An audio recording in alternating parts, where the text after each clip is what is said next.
എനിക്കിവിടെ കഴിയാൻ വയ്യമ്മേ. അളിനെ ഇങ്ങനെ ആക്ഷേപിക്കുന്നത് എനിക്കെന്തോ സഹിക്കാൻ പറ്റുന്നില്ല.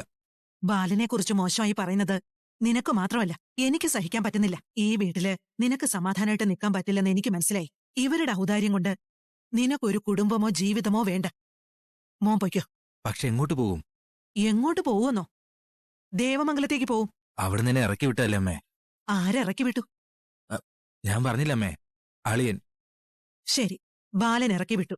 പക്ഷേ എന്ത് കാരണം കൊണ്ടാ അവിടുന്ന് പുറത്താക്കിയെന്ന് പറഞ്ഞോ?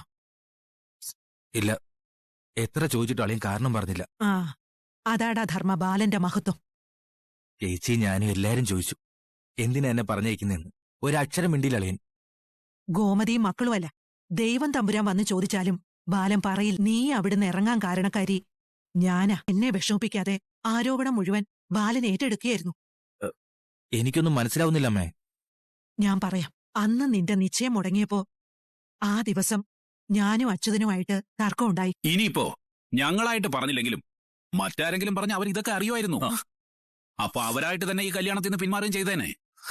നീ വേദനിച്ചതിന്റെ എത്രയോ ഇരട്ടിയായിരിക്കും ബാലന്റെ സങ്കടം.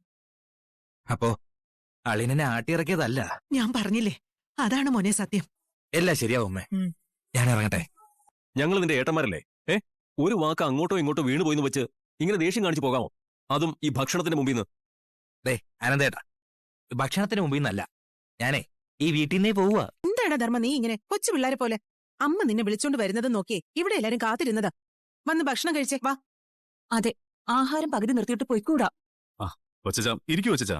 നിങ്ങളുടെ വാക്ക് അനുസരിക്കുന്നില്ല എന്ന് വിഷമം തോന്നരുത്. എനിക്കിവിടെ ആരോടും വിരോധമൊന്നുമില്ല. എന്തായാലും ഞാൻ പോവുക. ഡാടാ, നിന്റെ കൊമ്പത്തെ ജാട കാണിക്കാതെ വേണമെങ്കിൽ വന്നിരുന്ന് കഴിക്കേ. വേണം.